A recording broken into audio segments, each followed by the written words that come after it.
Kape sa mesa, lumamig parang tayo.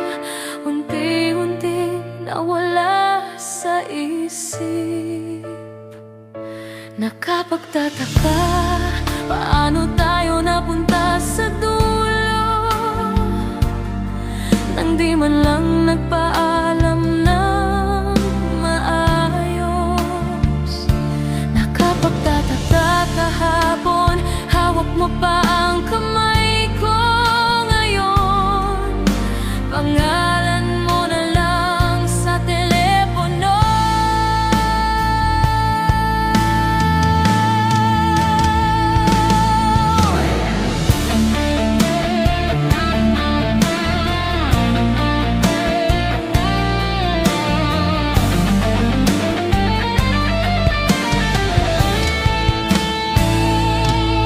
Mga larawan sa ref, nakapirmi, pero yung tayo, parang binura mo na rin.